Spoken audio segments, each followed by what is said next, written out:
B'Tselem Elohim, that we are made in the image of God. What does it mean to be made in the image of God? Well, first we have to ask, what is God like?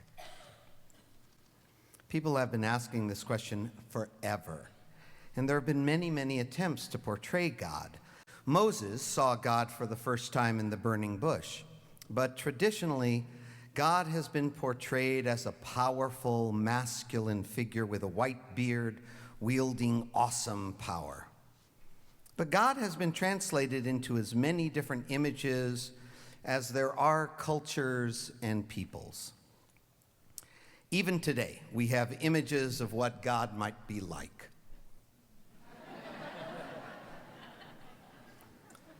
Sometimes we don't even need pictures.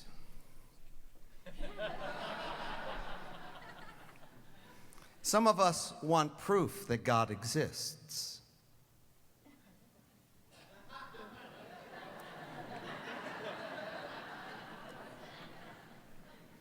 And some of us may believe in God, but really don't see much point in prayer. Actor Steve Buscemi said, "What is God? Well, you know when you want something really bad and you close your eyes and wish for it? God's the guy that ignores you."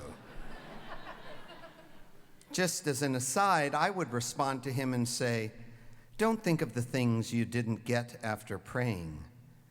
Think of the countless blessings God gave you without asking. Which brings us back to the question, so what is God like? Last year I walked into kindergarten class and noticed that they were coloring pictures. "What are you drawing?" I asked. A girl replied, "I'm drawing a picture of God." I paused and said, "But no one knows what God looks like." And without hesitating or even looking up from her drawing, she said, "They will in about a minute."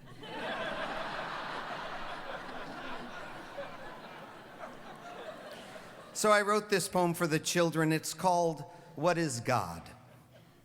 One day after school, it was sunny and nice, and some kids stopped by to ask my advice.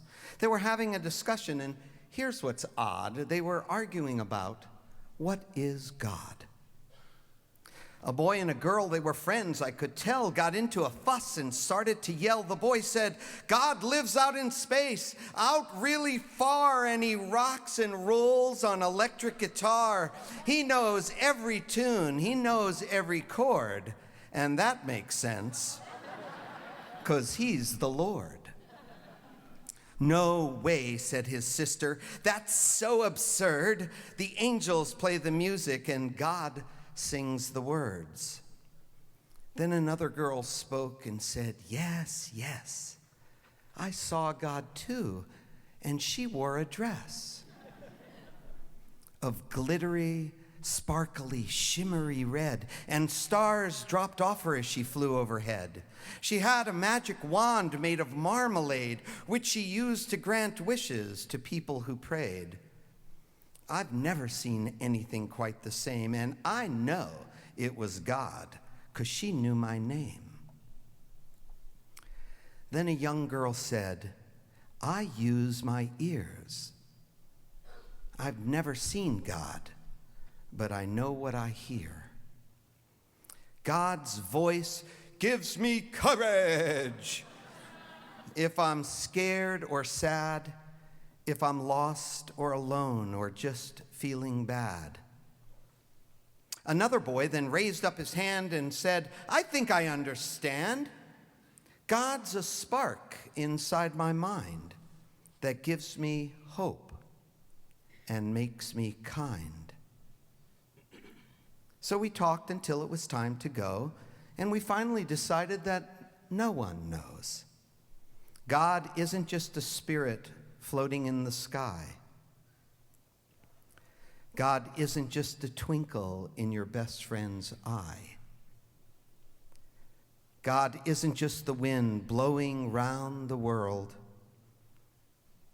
or the one who watches over every boy and girl. God's all these things and a whole lot more. God's all these things and a whole lot more. Okay, so describing God is pretty tough. In the 2nd century, Rabbi Akiva said, "Beloved is humanity because we were made in the image of God. Doubly beloved are we, for God made it known that we are made in God's image." Why are we doubly blessed?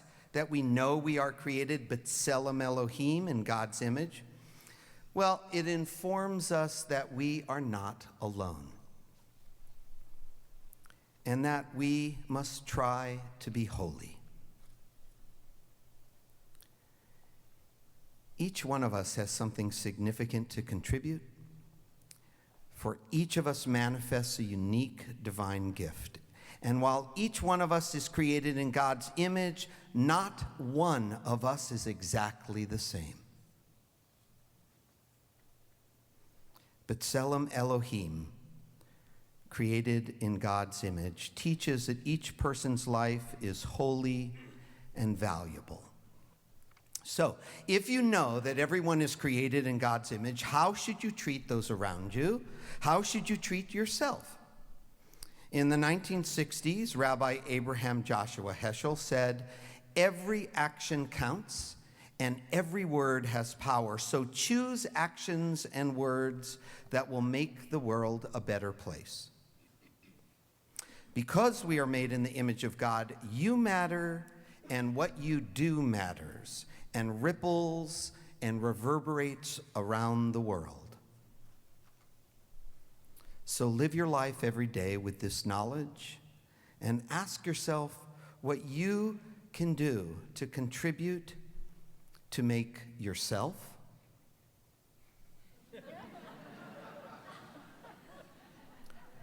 your family, your colleagues, your community, the Jewish people, and the world a better place.